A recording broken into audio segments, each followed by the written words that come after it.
The baby wouldn't stop screaming. I pressed my palm against the diner's stainless steel counter, watching the man in the tailored black suit struggle with the infant carrier like it was a live grenade. 3 a.m.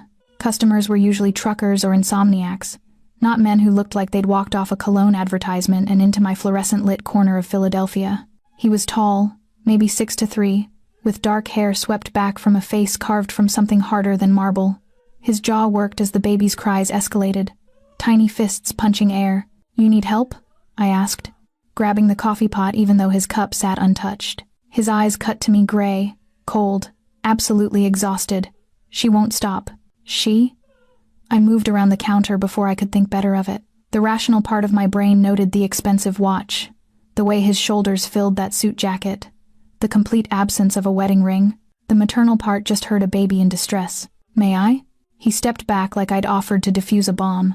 I lifted the carrier, and the weight of her maybe 3 months old, dark hair plastered to her scalp with sweat, hit me somewhere deep in my chest. She was red-faced, hysterical, wearing a onesie that probably cost more than my rent. I lifted her out, supporting her head, bringing her against my shoulder. Her little body was rigid with fury. "Hey, sweetheart," I murmured, swaying slightly. "Hey, you're okay." The crying didn't stop, but it changed pitch. I kept swaying, kept murmuring nonsense, the same things I'd said to my sister's kids, the same rhythm that lived somewhere in my bones. The diner smelled like burnt coffee and pie, and her tiny fingers found my hair, gripping. Then, slowly, the crying ebbed. Hiccups, whimpers, silence. The man stared at me like I'd performed a miracle. "How long has she been crying?" I asked, still swaying. 4 hours. His voice was rough, scraped raw. "Since I picked her up." "Picked her up?" I looked down at the baby, now slack against my shoulder, breathing evening out. "Where's her mother?" "Dead." The word dropped between us like a stone. 3 days ago. Car accident. My stomach hollowed. "I'm so sorry." He didn't respond, just watched the baby, his daughter. I assumed like he'd never seen anything so terrifying and precious at once. "She probably needs a bottle," I said. "And a clean diaper. When did she last eat?" "I don't know." He dragged a hand down his face. I don't know anything about babies." Something twisted in my chest. He looked lost in a way that had nothing to do with the late hour, and everything to do with the tiny human now sleeping against me. "Sit," I told him, nodding toward a booth. "I'll make her a bottle if you have formula." He moved like a man underwater, sliding into the booth and pulling a diaper bag from the carrier designer. Leather, completely at odds with the chaos inside it. I found formula, bottles, and what looked like someone's hasty attempt at packing baby supplies. 10 minutes later, the baby I still didn't know her name was drinking slowly, her gray eyes fixed on my face. The man sat across from me, elbows on the table, watching with an intensity that prickled across my skin. "What's her name?" I asked. "Lucia." He said it softly, like the word hurt. "After her mother." "She's beautiful. She's my brother's." He leaned back, and something in his posture shifted, became harder, more guarded. "Was my brother's. He died 2 months ago. Lucia's mother didn't tell anyone she was pregnant until last week. Then the accident. The pieces weren't fitting right." "So you're her uncle?" "Guardian, as of yesterday afternoon." His jaw worked. "I don't know what the hell I'm doing. I should have stayed quiet. Should have handed Lucia back, refilled his coffee, returned to my side of the counter. But something about the way he looked at her like she was a debt he'd die paying kept me there. "You'll figure it out," I said. "Babies are more resilient than you think." "Are they?" His eyes met mine again, and this time I saw something beneath the exhaustion, something dangerous and sad and entirely too knowing. "You have children?" "No, just nieces and nephews." I adjusted Lucia as she finished the bottle, lifting her to burp against my shoulder. "I'm Sienna, by the way. Dante." He didn't offer a last name. The bell above the diner door chimed. 2 men walked in suits like Dante's, but cheaper. They spotted him immediately, and something shifted in the air, the kind of shift that made prey animals freeze. Dante's whole body went rigid. "Stay here," he told me, voice dropping to something barely above a whisper. "Don't move." He stood, buttoning his jacket with precise movements, and walked toward the men. They met halfway, and I watched as words were exchanged too low for me to hear, but sharp enough to cut. One of the men glanced past Dante, straight at me, and Lucia, My arms tightened around the baby instinctively. Dante said something that made both men go still. Then he turned and walked back, collected the diaper bag, and reached for Lucia. "Thank you," he said, taking her with careful hands. She stirred but didn't wake. "For everything, Dante. You should forget I was here." His gray eyes held mine, and there was a warning in them I didn't understand. Forget her. Forget tonight. He left $40 on the table for a coffee he never drank, and walked out with Lucia tucked against his chest. The two men followed. I watched through the window as they climbed into separate black SUVs, Dante and Lucia in one, the men in another. The vehicles pulled away in perfect synchronization. My hands were shaking as I cleared his table. Under the $40, pressed against the laminate, was a business card. Heavy stock, no name, just a phone number and an address in Society Hill, the kind of neighborhood where old money and new crime shook hands in the dark. I should have thrown it away. I didn't. 3 days passed before I stopped thinking about Lucia's tiny fingers in my hair. 5 days before I stopped jumping every time a black SUV rolled past the diner. A week before, I admitted to myself that I'd memorized the number on that business card. I worked the graveyard shift because it paid extra, and because my apartment, a studio in Fishtown with walls thin enough to hear my neighbor's television, needed every extra dollar. My life was small by design. After growing up in foster care, I'd learned that wanting less meant hurting less when it all disappeared, but something about that night had crawled under my skin. I kept replaying the way Dante had held Lucia like she was made of glass and grenades, the way those men had looked at me, the warning in his voice when he told me to forget. You didn't tell someone to forget unless there was something to remember. "You're doing it again," Marie said, sliding past me with 2 plates of eggs. She'd been working at Rosie's diner for 15 years and had the kind of radar that caught every distraction. "Doing what?" "Staring into space like you saw a ghost." She set the plates down at table 4. "Or a man. I didn't see anything." "Uh-huh." She gave me a look that said she didn't believe a word. "Well, whatever nothing you saw, shake it off. We got a rush coming." She was right. The morning crowd hit like clockwork. Construction workers, nurses coming off shift, students cramming before 8 a.m., classes. I poured coffee, flipped eggs, smiled until my face hurt. It wasn't until 10 a.m., when the crowd thinned, that I saw him again. Not Dante. One of the men from that night. He sat at the counter, ordered black coffee, and didn't touch it. Just watched me with eyes that tracked every movement. When I brought him the check, he left a 50 and walked out without waiting for change. Under the bill was a folded piece of paper. "Mr. Accardi would like to see you. The address you have. Tonight, 8 p.m. My heart kicked against my ribs. I should have torn it up. Should have called who? The police? And told them what? Instead, I pocketed the note and finished my shift with hands that wouldn't stay steady. Society Hill looked different at night. Old brick townhouses, glowing with warm light. Tree-lined streets that whispered money so old it didn't bother announcing itself. The address led me to a 4-story brownstone with black shutters and a door that probably cost more than my car. I almost turned around twice, but I thought about Lucia's crying and the exhaustion in Dante's eyes and the way he'd looked at me like I'd done something impossible. I knocked. The door opened immediately. A woman in her 50s, elegant in a way that suggested she'd been beautiful once and didn't care anymore, looked me up and down. "Sienna?" "Yes. He's expecting you." She stepped aside, and I entered a world I'd only seen in movies. Marble floors, a curved staircase, art that looked original. Everything smelled like leather and old wood and money. She led me through the house to a study on the 2nd floor, knocked twice, then disappeared. "Come in." Dante's voice hit me before I saw him. I pushed the door open. He stood by the window, Lucia asleep in a bassinet beside him.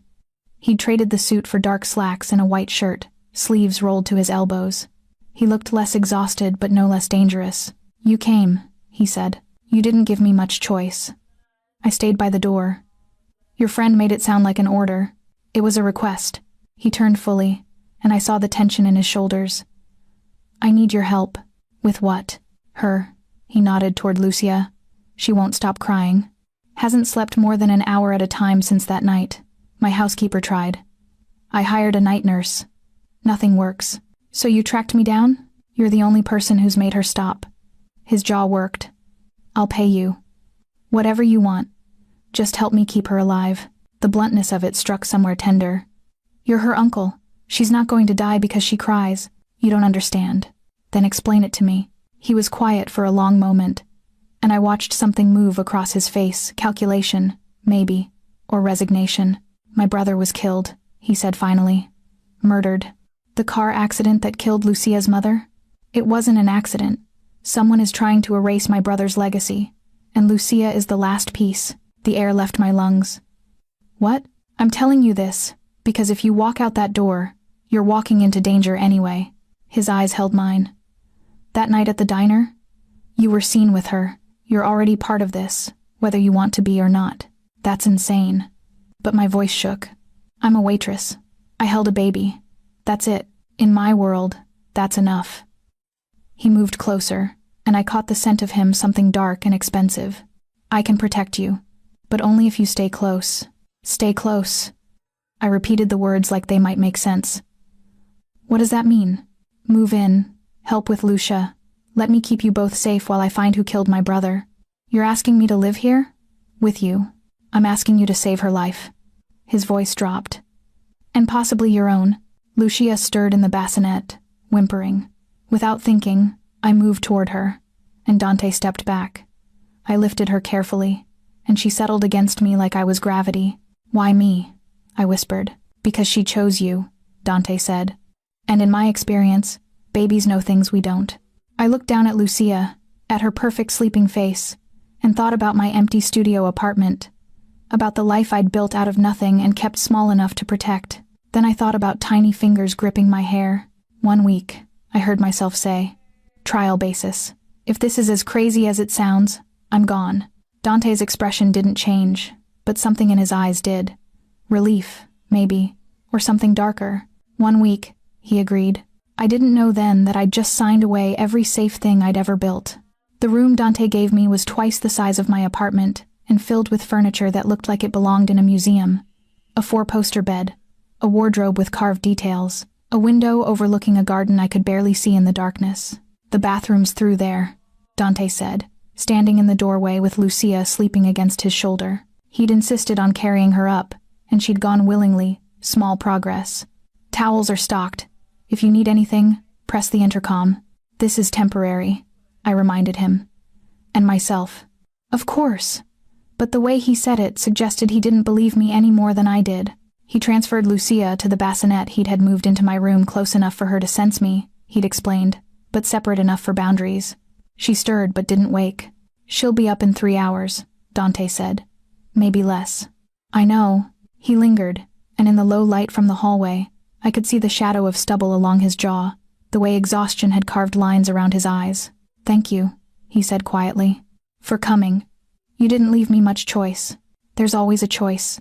His gaze held mine. You chose her. Before I could respond, he left, closing the door softly behind him. I sat on the edge of the bed, too soft, too expensive, and tried to process what I'd done. 24 hours ago, I'd been slinging coffee and collecting tips. Now I was living in a brownstone with a man who'd essentially admitted he was involved in something dangerous enough to get people killed. Lucia made a small sound, and I moved to the bassinet instinctively. She was still asleep, one tiny fist pressed against her cheek. I touched her hand gently, and her fingers curled around mine. What did I get us into? I whispered. She didn't answer, just held on. The first night was brutal. Lucia woke every 2 hours like clockwork, screaming with a fury that seemed impossible for something so small. Each time, I lifted her, swayed, murmured, and eventually she'd settle. But the moment I tried to put her down, the crying would start again. By 4 a.m., I was standing in the darkened hallway, rocking Lucia and seriously questioning my life choices, when Dante appeared. He wore dark sweatpants and nothing else, and I tried very hard not to notice the way the hallway light caught the lines of muscle across his chest and stomach. You should be sleeping, I said. So should you. He moved closer, studying Lucia's face. She's worse tonight. She's grieving. The words came out before I could stop them. Babies feel loss. She knows something's wrong. Dante's expression shifted, something raw and painful, crossing his features. My brother would have been a good father. What was he like, Carlo? A ghost of a smile. Reckless. Brilliant. He could talk his way into or out of anything. Our father groomed me to take over the family business, but Carlo was supposed to be free. What business? Dante met my eyes, and I saw him weighing what to tell me. Import-export. Mostly legitimate, some less so, the kind of business that makes enemies. Mafia, I said flatly. That's a movie word. But he didn't deny it. We're a family with interests. Some people don't like our interests. And someone killed your brother because of it. Yes. The word was granite. And they would have killed Lucia too if I hadn't gotten to her first. My arms tightened around the baby. Who? That's what I'm trying to find out. He reached out, touching Lucia's dark hair with surprising gentleness. She has his eyes. Carlos. Did you notice? I looked down. Even in sleep, Lucia's features held something refined, almost aristocratic. She's beautiful. She's a target. His hand dropped away. As long as she's alive, she's a threat to whoever wants my brother's legacy erased. What legacy? She's a baby. She's an Accardi. The way he said it made it sound like a curse and a crown.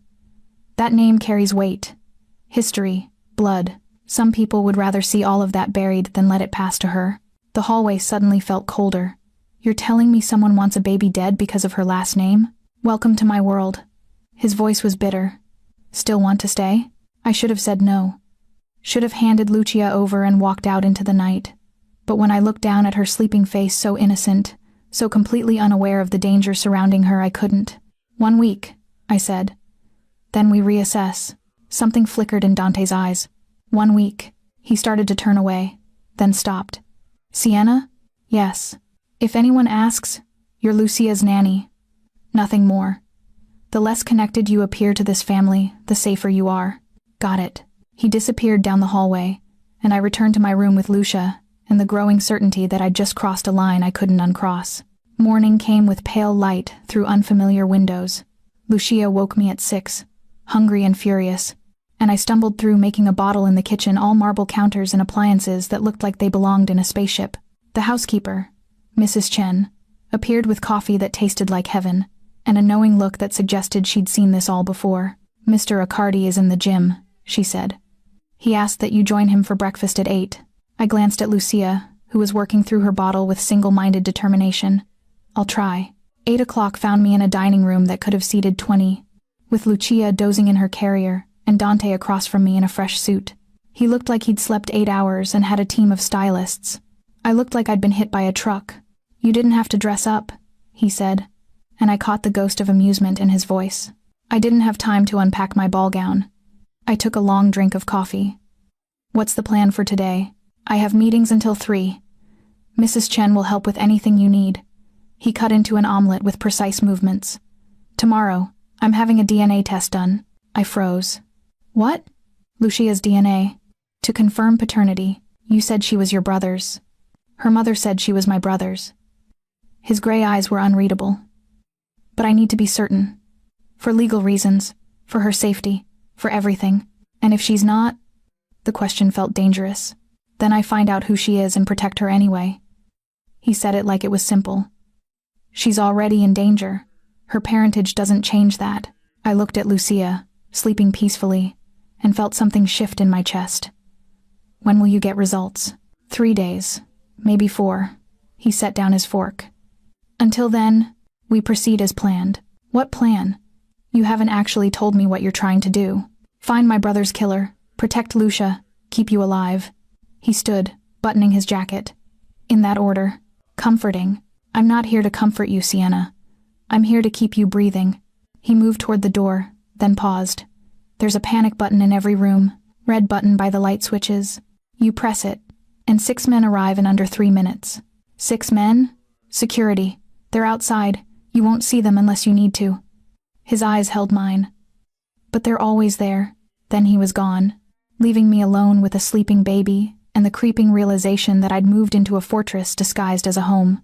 The house breathed around me, old wood settling, distant footsteps, the hum of expensive appliances. I spent the first full day learning its rhythms, while Lucia cycled through crying, eating, and brief periods of sleep. Mrs. Chen moved through the spaces like a ghost, appearing with food or fresh towels or a murmured warning that Mr. Accardi prefers the curtains closed in the evening. I asked why. So no one can see in, she replied, as if it were obvious. By the second day, I'd noticed the cameras. Small, discreet, positioned in corners and doorways. Not in my room or the bathroom. Dante apparently had some boundaries, but everywhere else. Who watches these? I asked him that evening, when he returned from wherever he'd been all day. Security team. They're looking for threats, not monitoring you. He loosened his tie, and I tried not to notice the way the motion drew attention to his throat. Why? Planning something? Just wondering how much privacy I actually have. In this house? Very little. He moved to pour himself a drink from a crystal decanter. But that's the trade-off for safety. Your life sounds exhausting. It is. He took a slow sip, and something in his expression softened slightly. How is she? I glanced at Lucia, who was finally sleeping in her carrier after 2 hours of fighting it. Better. She's starting to recognize me, I think. The crying is less intense. You're good with her. I just pay attention. I busied myself with folding a blanket. Most babies just want to feel safe. Don't we all? The words were quiet enough that I almost missed them. Before I could respond, his phone buzzed. He glanced at it, and his whole demeanor shifted, shoulders straightening, jaw tightening. I need to take this. He disappeared into his study, and I was left alone with Lucia, and the growing sense that the walls were full of secrets I didn't know how to decode. The DNA test happened on the 3rd day. A doctor arrived at noon, professional, efficient, completely unremarkable except for the way Dante escorted him personally to and from his car. The cheek swab took 30 seconds. Lucia didn't even wake up. Results in 72 hours, the doctor said. Dante handed him an envelope cash. I assumed and closed the door with a finality that felt like a countdown starting. What happens if she's not Carlos? I asked when the doctor was gone. Dante was quiet for a long moment, standing by the window with his hands in his pockets. Then someone lied. And I need to find out why. Could she be yours? The question hung between us like smoke. Dante turned slowly, and there was something dangerous in his eyes. No. How can you be sure? Because I would know. His voice was ice. And because I'm careful about things like that, I should have dropped it. But something about the way he held himself rigid, defensive, made me push. But you said your brother was reckless. Carlo was reckless with his life, not with women. Dante moved closer, and I forced myself not to step back. If Lucia isn't his, then someone planted her in our lives for a reason, and that reason is probably worse than anything we've imagined. The implication settled like cold water in my stomach. You think she's a trap. I think she's a mystery. His eyes searched mine. But I also think whoever she is, she's innocent, and that's enough. Before I could respond, his phone rang again. This time, when he looked at the screen, all the blood drained from his face. What? I asked. They found the car. He was already moving, grabbing his jacket. The one that killed Lucia's mother. And it was registered to a shell company, one of ours. He met my eyes, and I saw genuine fear there for the first time. Someone inside the family killed her. Dante left immediately, taking 2 security guards with him. Mrs. Chen appeared to tell me the house was now in lockdown protocol, which meant no one in or out without authorization, panic buttons armed, and every curtain drawn. I spent the afternoon trapped in luxury, pacing with Lucia, and trying not to imagine what Dante was discovering. When he returned after dark, he looked like he'd aged a decade. Tell me, I said. He poured a drink, downed it, poured another. The car was reported stolen 3 days before the accident. Convenient. But you don't believe it. I believe someone wanted us to find that car. Wanted us to know it was family. He turned to face me. This isn't about money or territory. This is personal. Who would? I don't know. The admission seemed to cost him. Carlo and I had enemies, but we also had family, cousins, uncles, associates who've been loyal for decades. If someone inside is cleaning house, I can't trust anyone. The weight of that landed on me like a stone. Except me. Except you. He said it softly. You're the only person in this house who has no reason to betray me. Yet, I added. I have no reason yet. A ghost of a smile touched his lips. Refreshingly honest.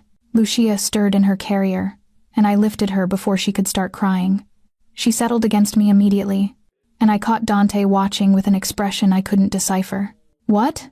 I asked. You're natural with her, like you've done this before. I haven't. Not like this.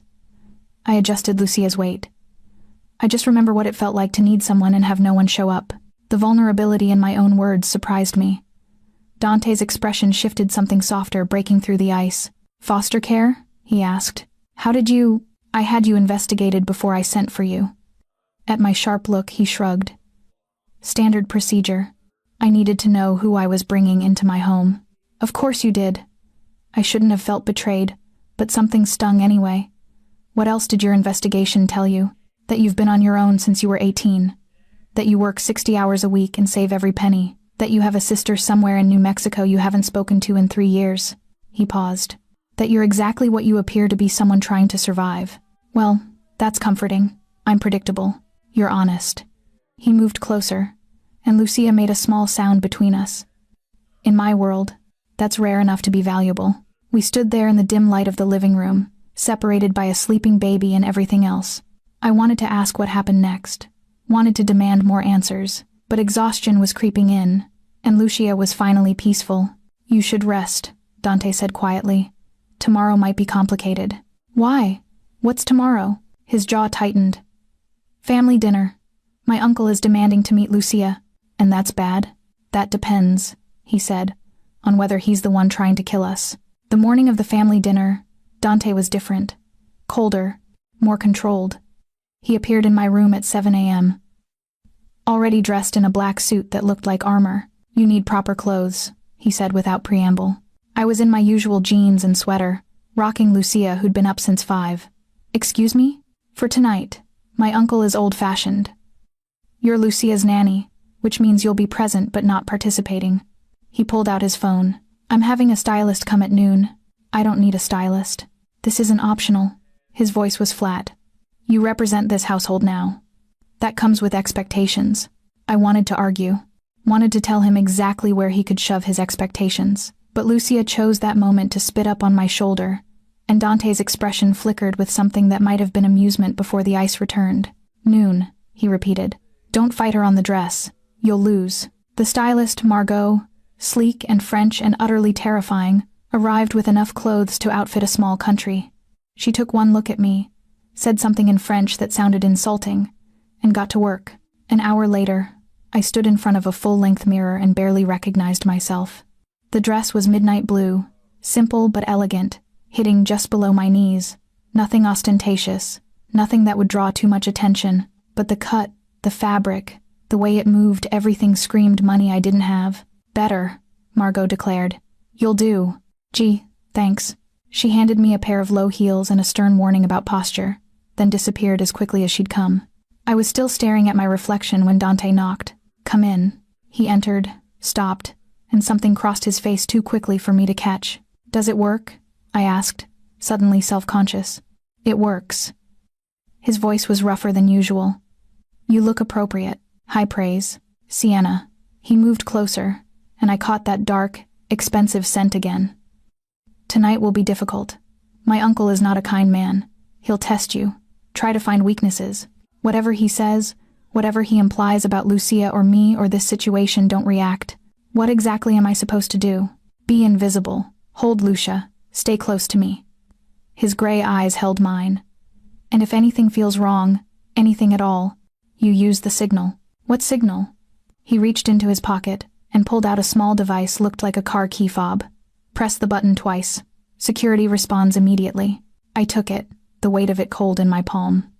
"You really think something might happen at a family dinner?" "I think if my uncle wanted to make a move against Lucia, surrounding me with family would be the perfect cover." He adjusted his cufflinks, a nervous gesture I'd never seen before. "I also think he's been suspiciously eager to meet her. Maybe he just wants to see his great niece. Maybe." But Dante didn't sound convinced. Or maybe he wants to see what all the fuss is about before deciding whether she's worth keeping alive. The casual brutality of it made my stomach turn. And if he decides she's not, then I make sure he never gets the chance to act on that decision. Dante's voice went cold. One way or another, the dinner was held at another brownstone in Society Hill, this one older, more ostentatious, dripping with old-world money. We arrived at 7, and I carried Lucia while Dante guided me through a maze of rooms filled with antiques and relatives. They all stared. I'd expected curiosity, maybe some judgment, but the looks I got were assessing in a way that made my skin crawl, like they were calculating my worth, my threat level, my proximity to Dante. His uncle, Salvatore, sat at the head of a dining table that could have seated 30. He was in his 70s, white-haired and sharp-eyed, wearing a suit that probably cost more than my car. When we entered, his gaze went immediately to Lucia. "So this is Carlo's bastard," he said. Dante went rigid beside me. "Her name is Lucia." "Of course." Salvatore waved a hand. "Bring her here. Let me see." I glanced at Dante, who nodded slightly. I approached the old man with Lucia in my arms, hyper-aware of every eye tracking my movement. Salvatore studied Lucia with an intensity that made me want to shield her. "She has the Accardi chin," he said finally, "and Carlo's eyes. But the mother?" "Was no one," Dante said flatly. "A fling. Careless." Salvatore's gaze shifted to me. "And who are you?" "Sienna Hayes. The nanny. American?" He made it sound like a disease. "Yes, sir." "And how did my nephew find you?" I opened my mouth, but Dante answered. "She has experience with children. That's all that matters." Salvatore's eyes moved between us, and something calculating flickered there.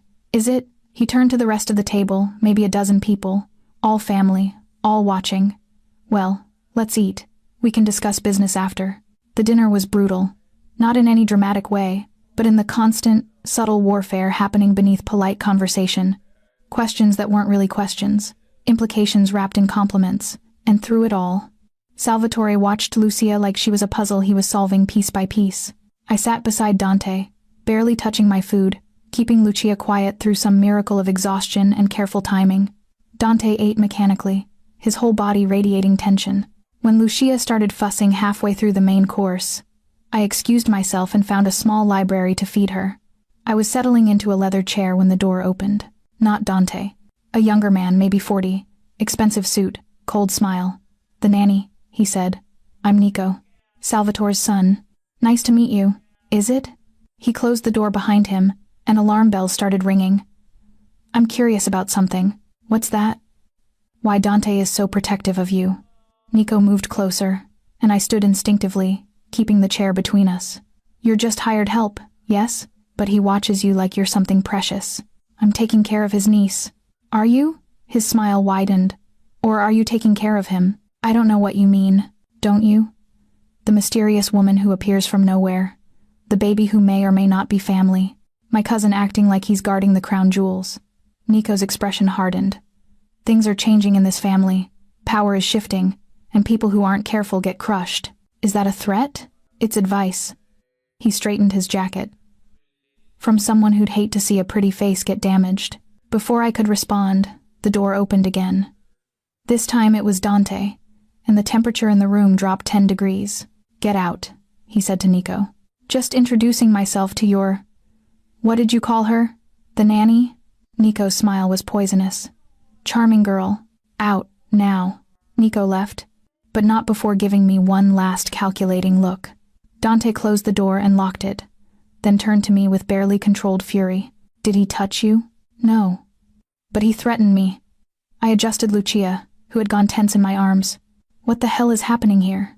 "My family is happening." Dante dragged a hand through his hair, the first time I'd seen him truly rattled. "They smell blood in the water, and they're circling." "Because of Carlo's death?" "Because of the power vacuum it created. My uncle wants control of the family business. So does Nico. So do half the people in that dining room." He moved closer. "And Lucia represents a claim to legitimacy they don't want to exist. So we're surrounded by people who want her dead." "Yes." His honesty was brutal, which is why we're leaving. "Now." He took Lucia from me, grabbed my hand with his free one, and pulled me toward a side door. We moved through the house quickly, bypassing the dining room, until we reached the front entrance. Salvatore was waiting there. "Leaving so soon?" The old man smiled. "How rude." "Family emergency," Dante said coolly. "Of course." Salvatore's eyes glinted.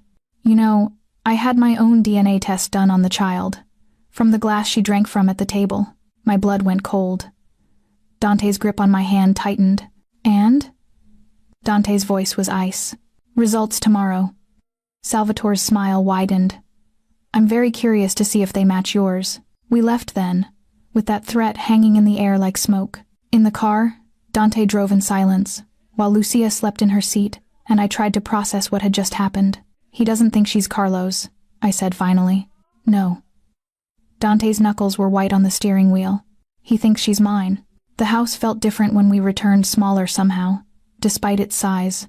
Dante disappeared into his study without a word, leaving me to settle Lucia in her bassinet and try to quiet the panic rising in my chest. Salvatore thought Lucia was Dante's daughter, which meant he thought I was what? A mistress. A secret girlfriend. Something that would make Dante vulnerable, exposed.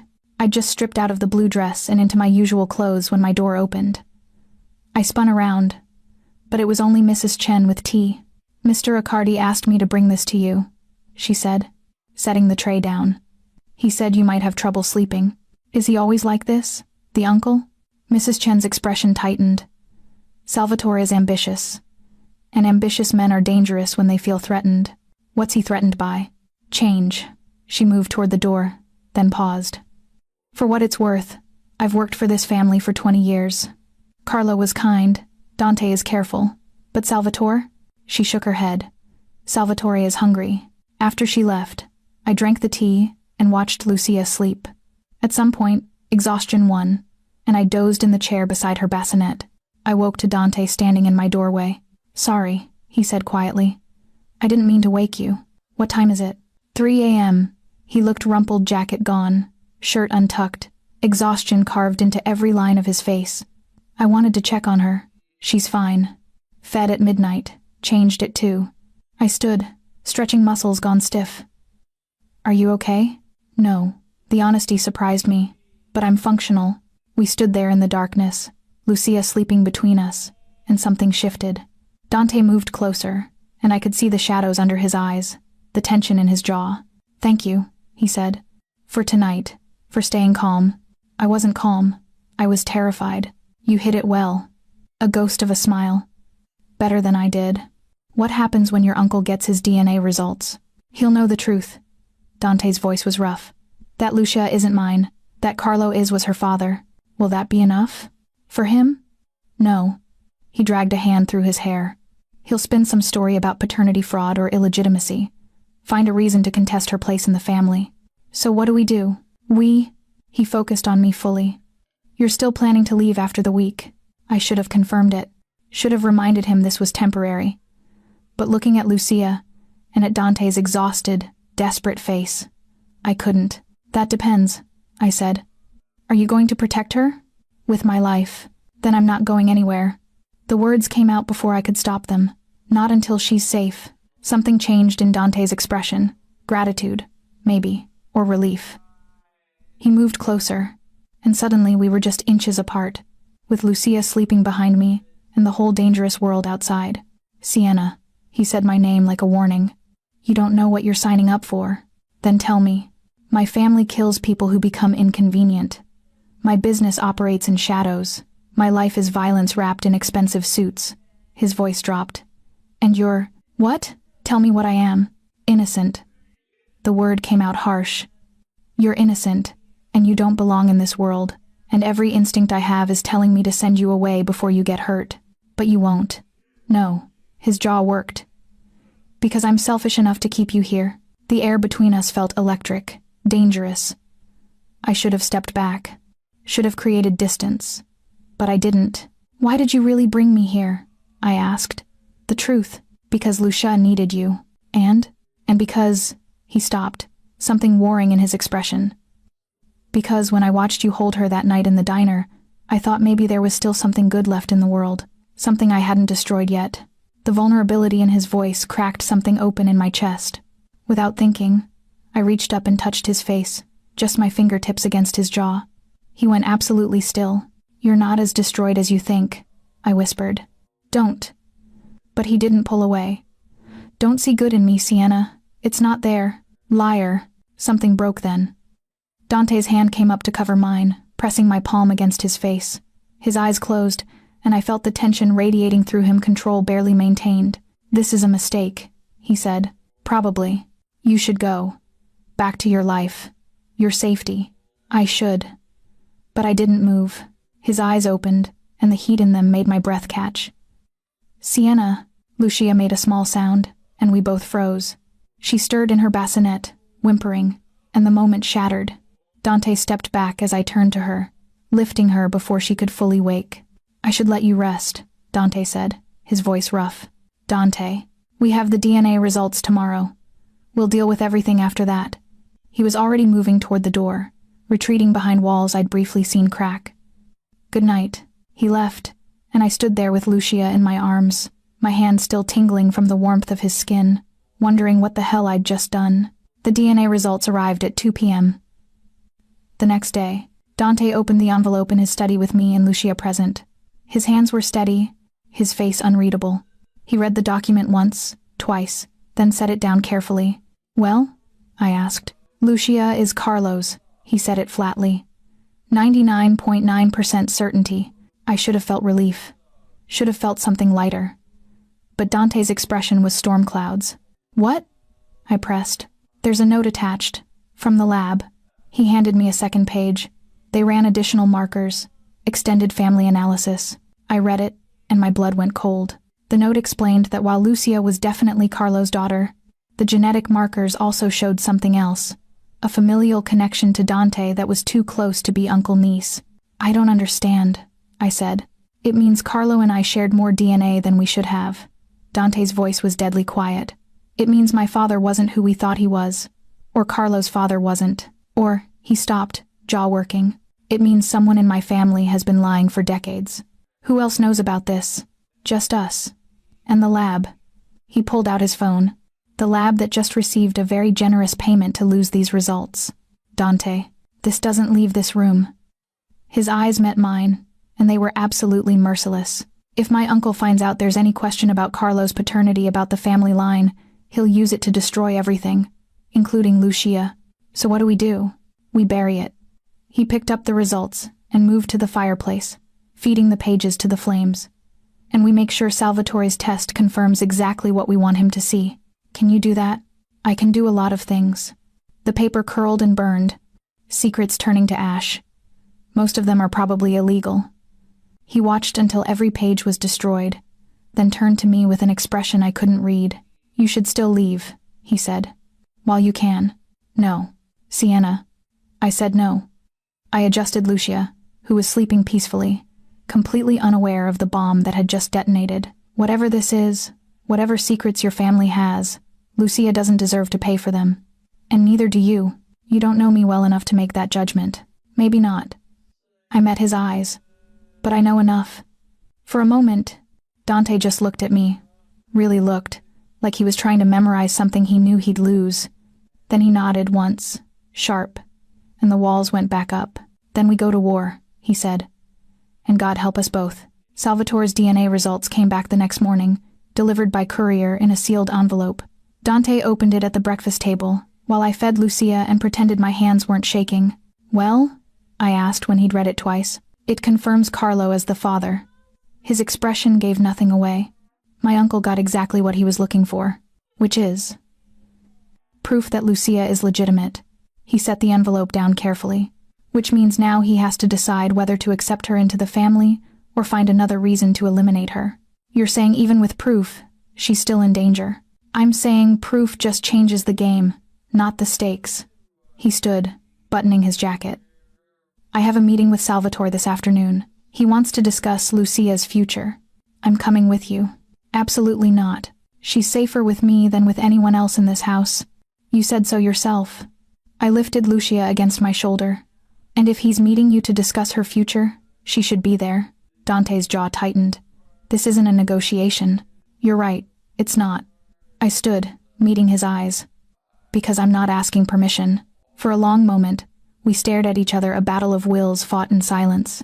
Then, surprisingly, Dante smiled.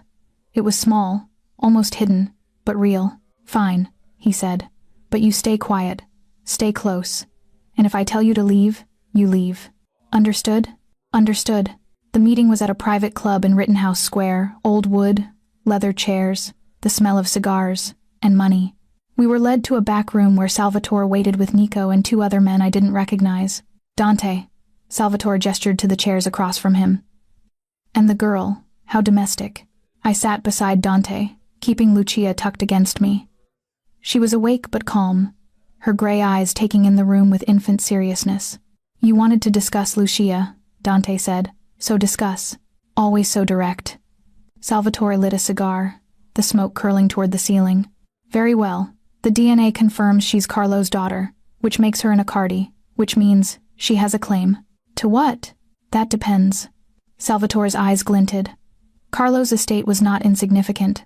His share of the family business, his properties, all of it would naturally go to his daughter, held in trust until she's of age, Dante said.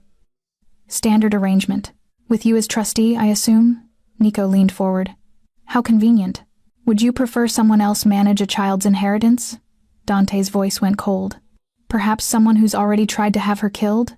The room went silent. Salvatore's expression didn't change, but something flickered in Nico's eyes, guilt, maybe, or surprise. That's quite an accusation, Salvatore said softly. Is it? Dante pulled out his phone, pressed a button. A recording played audio only, but clear enough. Two men discussing an accident that needed to happen. A woman and child who needed to be removed from the board. The voices were distorted, but the implication was crystal clear. Where did you get that? Nico demanded. Carlo kept insurance. Dante's smile was sharp as broken glass. He knew someone in the family wanted him dead. He just didn't know who until it was too late. Salvatore set down his cigar very carefully. And you think it was us? I think it was someone with a lot to gain from my brother's death. Someone who saw a power vacuum and decided to fill it. Dante leaned forward. But here's the thing, Uncle. I have copies of this recording. Multiple copies. If anything happens to me, or to Lucia, or to anyone I care about, it all gets released. To the police, to the families, to everyone. You're bluffing. Try me. The tension in the room was suffocating. Lucia made a small sound, and I rocked her gently, trying to look anywhere but at the men who might be planning our deaths. You've become bold, Salvatore said finally. Reckless, even. I learned from the best. Dante stood. Lucia is under my protection. She will receive her inheritance when the time comes, and if anyone in this family, anyone makes a move against her, I will burn it all down. Even if it destroys you, especially if it destroys me. Dante's voice was quiet, deadly, because I have nothing left to lose. He turned to leave, and I started to follow, but Salvatore's voice stopped us. The girl, he said. The nanny. What's her name again? Every instinct screamed danger. Dante moved slightly, positioning himself between me and his uncle. Her name is none of your concern, Dante said. Isn't it? Salvatore smiled. She's living in your house, caring for your niece. One might think she's more than just hired help. One would be wrong. Would they? Salvatore's eyes moved to me. Tell me, dear, what do you think of my nephew? Do you find him protective? I think he cares about his niece, I said, keeping my voice steady. That's all. That's all. Salvatore nodded slowly. How disappointing. I'd hoped for something more interesting. Dante's hand found mine, a brief touch, a warning. We're done here. This time, we left. No one stopped us. In the car, neither of us spoke until we were miles away. Lucia had fallen asleep, exhausted by the tension she couldn't possibly understand. That recording, I said finally. Did Carlo really leave it? No. Dante's hands were tight on the steering wheel. I had it fabricated yesterday, based on intelligence about the men my uncle uses for dirty work. So you're bluffing? Completely. He glanced at me, but Salvatore doesn't know that, and the fear of exposure will keep him quiet. For now. For now. I repeated the words, tasting the impermanence. What happens when he calls your bluff? Then we run. Or we fight. Dante's voice was flat. Probably both. We drove in silence for another few minutes, before I asked the question burning in my chest. Why did you hold my hand back there? To keep you calm. Liar. His jaw worked. Because if they saw you as expendable, they'd use you against me. But if they saw you as important as someone I'd protect, they'd think twice. So it was strategy. Yes. But the way he said it suggested that wasn't the whole truth. I looked at our reflection in the window, me holding Lucia, Dante driving, the three of us wrapped in a cocoon of glass and metal. We looked like a family. We weren't, but in the soft light, with danger outside and fragile safety within, it was easy to pretend. When this is over, I said quietly, when Lucia is safe, what happens to me? Dante was silent for so long I thought he wouldn't answer. Then, barely above a whisper, I don't know, but I hope you're smart enough to leave. And if I'm not? His hands tightened on the wheel. Then God help us both. It happened 3 days later, at 2 a.m. I woke to the sound of breaking glass distant, downstairs, followed by shouts. Lucia started crying immediately, sensing the fear that flooded the house like water. I grabbed her from the bassinet, grabbed the panic button Dante had given me, and pressed it twice. Then I locked my bedroom door and waited. The shouting grew louder, gunshots sharp, unmistakable, more shouting, running footsteps in the hallway outside my room. Someone tried the doorknob. Sienna. Dante's voice, rough and urgent. Open the door. I did. He stood there in dark clothes, blood on his shirt, not his, I realized with nauseating relief. Behind him, the hallway was chaos. 2 security guards flanking him, weapons drawn. We need to move, Dante said. Now. What's happening? Salvatore sent men. They got past the perimeter. He took Lucia from me, tucking her against his chest with one arm while keeping a gun in his other hand. We're going to the safe room. Stay between the guards. Don't stop for anything. We moved through the house like a military operation, fast, controlled, terrifying. I caught glimpses of destruction. Overturned furniture, bullet holes in walls, a body in a black suit that I forced myself not to look at. The safe room was behind a panel in Dante's study, steel reinforced, equipped with communications equipment and supplies. Once inside, he sealed the door, and the silence that followed was deafening. Are they still out there? I asked. For now. Dante set Lucia down in a portable crib someone had thought to stock. But security is handling it. Handling it. I repeated the words, hands shaking. You mean killing them? Yes. He didn't sugarcoat it. That's exactly what I mean. I sank onto a bench, adrenaline crashing through my system. Lucia was crying again, and I reached for her automatically, pulling her against me and rocking. Dante paced the small space like a caged animal, gun still in hand, blood still on his shirt. He looked feral, dangerous, nothing like the controlled man who drank espresso at breakfast. This is my fault, he said finally. I miscalculated. I thought the recording would be enough to keep Salvatore in check. It wasn't your fault. It was. He turned to me, and there was fury in his eyes. I brought you into this. I put you and Lucia in danger because I was too arrogant to see the move he was making. What move? This was never about Lucia's legitimacy. He laughed, harsh and bitter. It was about forcing me to show my hand, to prove that I'd protect her. And you, the weight of that landed on me. He sent those men to see what you'd do, and now he knows. Dante's voice went quiet, deadly. Now he knows exactly how far I'll go. We sat in the safe room for 2 hours. Eventually, one of the security guards came to tell us the house was clear. 4 of Salvatore's men dead. 1 captured, no casualties on our side. Dante's expression didn't change. The prisoner? In the basement, sir. Good. He handed me the gun. I took it with numb fingers and headed for the door. Stay here. Where are you going? To have a conversation. I understood what that meant. What would happen in that basement. And I understood, with sudden clarity, exactly what Dante was capable of. Don't, I said. He paused, hand on the door. Don't what? Don't do something you can't take back. I've already done that. His gray eyes were empty. The moment I decided to protect her, I crossed every line that mattered. Dante, I'll be back in an hour. Keep Lucia safe. He left before I could argue. He returned 90 minutes later, blood on his hands. Literal blood washed most of the way off, but traces remained around his knuckles and under his nails. I'd gotten Lucia back to sleep and was sitting in his study, gun still in my lap.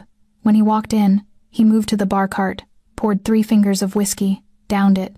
Did you kill him? I asked. No. Dante poured another drink, but he'll wish I had. What did you find out? Salvatore's endgame. He turned to face me, and exhaustion carved lines into his face. He wants me to give up Lucia, voluntarily, sign over her inheritance, remove her from the family, let her disappear into the system. Why? Because she's leverage. As long as she exists, I have a claim to Carlo's empire, a reason to fight for control. Dante set down his glass. Without her, I'm just another soldier, dispensable. So this was all about power. It's always about power. He moved closer, sitting beside me on the couch. And I won't give her up, even if it costs me everything. Even if it costs me everything? The words slipped out before I could stop them. Dante went very still. What? Those men came here tonight because of Lucia. And me. Because Salvatore thinks I matter to you. I turned to face him fully. Does he? Does he what? Does he think correctly? Do I matter? The silence stretched between us, heavy with everything unsaid. Dante's jaw worked, and I saw him weighing truth against strategy, vulnerability against control. Yes, he said finally. You matter. Why? Because. He stopped, dragged a hand through his hair. Because you walked into my life at 3 a.m. and made a crying baby stop. Because you stayed when any sane person would have run. Because you look at me like I'm still human, even when I'm covered in blood. His voice cracked on the last word, and something in my chest broke open. Without thinking, I reached for his hand, the one with blood still under the nails. You are human, I said, even when you're covered in blood. Sienna, don't what, tell you the truth? I held his hand tighter. You're not a monster, Dante. You're a man trying to protect his family in a world that doesn't play fair. You're making me better than I am. I'm seeing you clearly.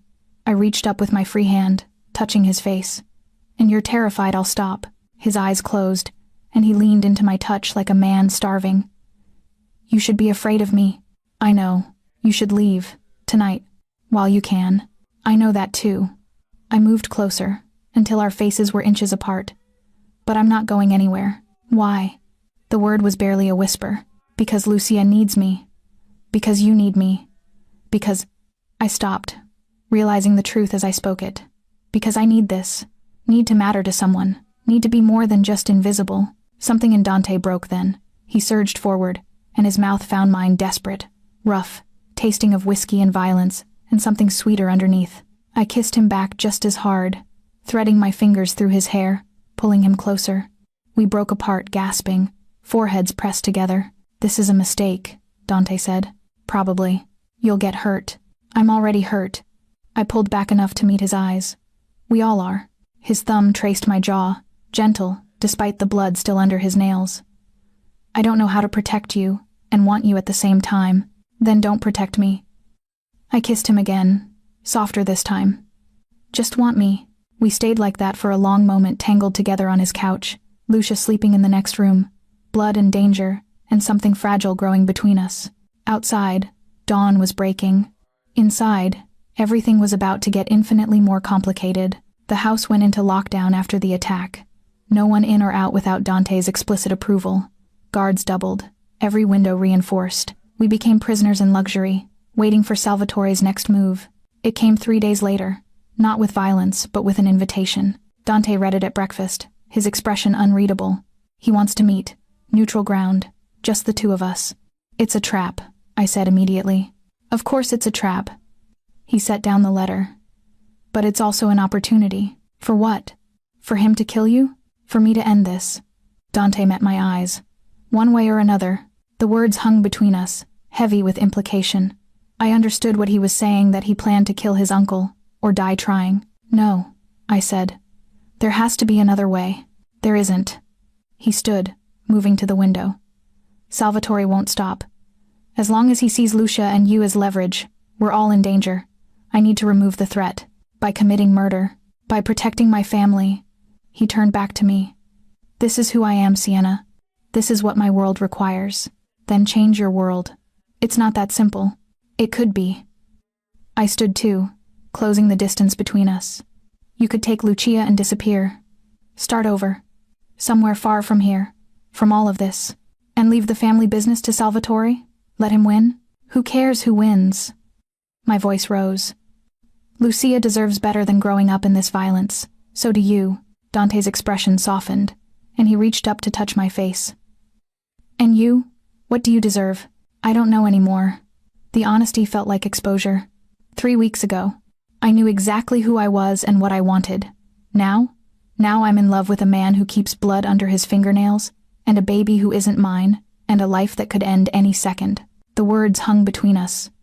In love. I'd said it without meaning to. Without preparation. Dante went very still. What did you say? You heard me. Sienna, don't. I stepped back, needing distance. Don't tell me it's a mistake, or that I don't know what I'm saying. I know exactly what I'm saying. You're in love with an idea of me, not who I actually am. Stop telling me what I feel. My voice cracked. I see you, Dante. All of you. The violence, the control, the way you carry guilt like armor. I see it, and I love you anyway. He looked at me like I'd stabbed him. You shouldn't. Well, I do. I grabbed Lucia's bottle from the counter, needing something to do with my hands, and you can either accept that or push me away, but you don't get to tell me I'm wrong. Dante was quiet for a long moment. Then, so softly, I almost missed it. I've never let myself want something I can't control. What does that mean? It means, he moved closer, and his eyes were raw, exposed. It means I've been in love with you since that first night in the diner. Since I watched you gentle my brother's daughter like it was the most natural thing in the world. And it terrifies me. My breath caught. Why? Because everyone I love dies. The words were stark, brutal. My mother, Carlo, even Lucia's mother, who I barely knew but was carrying my brother's child. Everyone. I'm not dead yet. Not yet. He touched my face again, thumb tracing my cheekbone. But if Salvatore knows how I feel about you, he already does, I interrupted. He figured it out at that dinner. That's why this is happening now, isn't it? He's forcing your hand. Dante nodded slowly. If I go to this meeting, one of us dies, me or him. Either way, Lucia loses protection. Not if I'm here. You can't protect her alone. Not against my family. Then don't go alone. I grabbed his hands. Take your guards. Take an army. Just don't walk into a trap thinking you have to sacrifice yourself. And if sacrifice is the only way to keep you both safe, then you're an idiot. The words came out harsh. Because sacrificing yourself doesn't keep us safe. It just means we lose you. Something in Dante's expression cracked. He pulled me against him, hard, his arms wrapping around me like he could physically hold all the broken pieces together. I don't know how to do this, he whispered against my hair. How to love you and keep you alive at the same time. You figure it out, we figure it out. I pulled back to look at him. Together, for a moment, I thought he'd argue. But instead, he kissed me deep, desperate, a drowning man finding air. I kissed him back, pouring everything into it. Fear, love, the stubborn insistence that we could survive this. When we broke apart, Dante's phone was ringing. He answered, listened, then hung up with an expression I couldn't read. What? I asked. Salvatore moved up the meeting. Tonight. 8 p.m. He looked at me. He says if I don't come alone, he'll send men here. For you and Lucia. My blood went cold. So your choices are death or death. Those have always been my choices. But he smiled small, sad. I just had less to lose before. At 7:30, Dante dressed for the meeting in all black. He checked his weapon 3 times, kissed Lucia's forehead, and turned to me. There's a car waiting. Driver you can trust. If anything happens, Mrs. Chen knows where to take you. New identities, new city, everything arranged. Dante, promise me. His gray eyes were fierce. Promise me you'll run if this goes wrong. I'm not promising that. Sienna, if you die, I'm not running. I'm finishing this. I held his face between my hands. So you better not die. He laughed broken, beautiful. You're going to get yourself killed. Then we'll die together. Very romantic. This isn't funny. I know. I kissed him, soft and slow. I love you. Come back to me. I love you too. He said it like a confession, like absolution. I'm sorry I'm not better at this. You're perfect at it. I stepped back before I could stop him. Now go. And don't do anything stupid. He left, and I stood in the doorway watching his car disappear into the night, carrying the man I loved toward violence I couldn't prevent. The call came at 9:15. Not from Dante. From Salvatore. Miss Hayes, he said when I answered. I have something that belongs to you. My heart stopped. What? Your employer. My nephew. He's alive. If that's what you're wondering. A pause. For now. What do you want? What I've always wanted. Lucia. Her inheritance. Her removal from the family line. His voice was smooth, controlled. You bring her to me, Dante lives. You refuse, and I kill him slowly while you listen. You're lying. He wouldn't let you take him alive. He didn't have much choice after I mentioned that I have men watching this house. Watching you. Salvatore's smile was audible. He surrendered to save you, Miss Hayes. How touching. The floor seemed to tilt. Let me talk to him. Certainly. Rustling. Then Dante's voice strained, furious. Don't do it. Don't bring her. He'll kill us all anyway. The line went dead. I stood there holding the phone, Lucia sleeping in my arms, and understood with absolute clarity what I had to do. I called the one person I knew would help without asking questions. "Mrs. Chen, how much do you know?" I asked when she appeared at my door. "Enough." Her expression was grave. "What do you need?" "Everything you know about the meeting location, guard positions, Salvatore's security, everything." She didn't hesitate. 20 minutes later, I had a layout of the warehouse where Salvatore was holding Dante, guard rotations, blind spots in their surveillance. Mrs. Chen had been with this family for 20 years. She knew things. "You can't go alone," she said. "It's suicide. I'm not going alone." I pulled out my phone, called the number for Dante's head of security. "I'm going with an army." The plan was insane. Probably suicidal. But it was the only chance we had. Dante's security team's 6 men who'd protected the Accardi family for years agreed immediately. They'd been waiting for authorization to move. I gave it. "Salvatore thinks I'm bringing Lucia," I told them. "We're going to let him believe that until the last possible second." I dressed Lucia in her warmest clothes, strapped her into her carrier, and carried a bag that looked like a diaper bag but contained something very different, the fabricated recording Dante had used to threaten Salvatore, along with documentation of every illegal transaction the old man had made in the past decade. Dante had kept insurance. Now I was using it. We arrived at the warehouse at 11 p.m. I went in through the front door alone, as instructed, carrying Lucia. The security team flanked the building, waiting for my signal. Salvatore stood in the center of the space, lit by harsh overhead lights. Dante was on his knees beside him, hands bound, bleeding from a cut above his eye. "Miss Hayes." Salvatore smiled. "How prompt." I brought her. I held up Lucia, who was miraculously still sleeping. "Like you asked. And the paperwork, relinquishing her claim? Right here." I set down the bag, pulled out documents. Everything signed, notarized, legal. Salvatore's eyes gleamed. "Show me." I moved closer, and Dante's eyes tracked me with desperate fury. I could see him silently begging me to run, to leave him. I ignored him. "Here." I held out the papers. "Lucia's inheritance signed over to the family trust. Her legal identity removed from all Accardi records. She disappears from your world completely." Salvatore took the papers, scanning them. "And what guarantee do I have that you won't go to the authorities? What would I tell them? I'm a nanny who got involved in a family dispute. I have no proof, no standing." I adjusted Lucia carefully. "I just want to leave.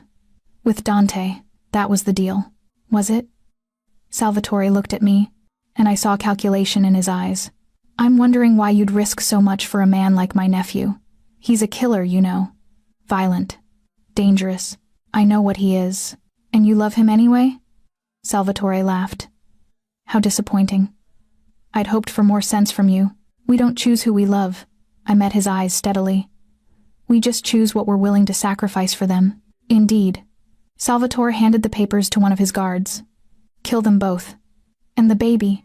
I smiled. "I was hoping you'd say that." I pressed the button on Lucia's carrier, not a diaper bag fastener, but a detonator for the flashbangs Dante's security team had planted around the warehouse perimeter. Light and sound exploded simultaneously. In the chaos, I dropped to the ground, shielding Lucia. Gunfire erupted Dante's team, pouring through doors and windows, engaging Salvatore's guards with brutal efficiency. Through the noise, I heard Dante shouting my name. I crawled toward him, pulled the knife from my boot. "Thank you, Mrs. Chen," and cut his restraints. "Are you insane?" he demanded, grabbing me and Lucia both. "Probably."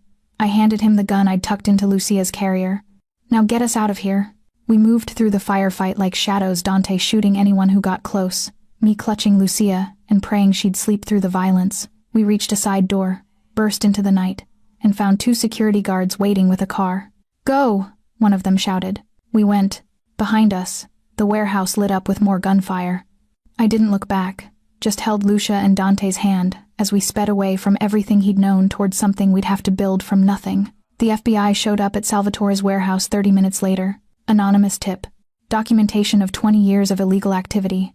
Recordings, some real, most fabricated, of enough crimes to bury the old man for life. Dante had set it up weeks ago. Contingency plans within contingency plans. Just needed the right moment to trigger.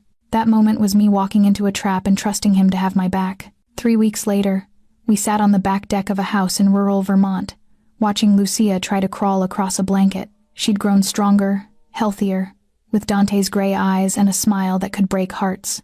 Salvatore took a plea deal, Dante said, reading from his phone. 30 years minimum. Nico's facing separate charges. The family is falling apart, I finished. Good. Good? He looked at me, surprised. That was my entire life. My legacy. Your legacy is her. I nodded toward Lucia. Everything else was just a cage. Dante was quiet for a long moment, then set down his phone and pulled me against him. I keep waiting for you to wake up. To realize what you gave up. I gave up a studio apartment and a waitressing job. I gestured at Lucia, at the house, at him. This. Everything. A fugitive life with a former crime lord and a baby? That's your everything? Yes. I kissed him, tasting coffee and morning and the future we were building. Absurd, isn't it? Completely. But he smiled real, unguarded. I love you. I love you too. I rested my head on his shoulder. Even though you're terrible at retirement, I've been retired 3 weeks. Give me time. You organized the entire security system for this house in 2 days. That was just practical. And you've been consulting with your former security team about business opportunities. That was... He stopped, laughed. Okay, fine. I'm terrible at this. We'll work on it. I watched Lucia finally master the crawl, propelling herself forward with determination that was pure Accardi. We have time. Later, after Lucia was asleep and the stars came out over Vermont's mountains, Dante and I sat on that deck and talked about the future. I want more, he said suddenly. More what? This. You, Lucia. He turned to face me fully. I want the whole thing. Marriage. Maybe more children. A life that's normal? I was going to say impossible. But yes, normal. His voice dropped. If you'll have me. I looked at him, this man who'd killed to protect me, who'd sacrificed an empire for a baby, who'd learned to change diapers and make bottles and love without armor. Ask me properly, I said. Dante laughed, then slid off the deck chair and onto one knee. No ring, no plan. Just him and me, and the ridiculous audacity of hope. Sienna Hayes. Will you marry a reformed crime lord with a complicated family, and a tendency toward violence when protecting the people he loves? That's the worst proposal I've ever heard. It's the most honest one you'll get. I pulled him up, kissed him until the stars blurred. Yes. Obviously yes. 6 months later, the DNA test that had started everything sat in a drawer, forgotten. It didn't matter anymore whether Lucia was Carlos or something more complicated. She was ours. Dante had taken up woodworking, of all things. Built Lucia a crib, a high chair, a toy chest. Kept his hands busy with creation instead of destruction. I worked at the local library. Told everyone I was a single mom with a very devoted boyfriend. Close enough to the truth.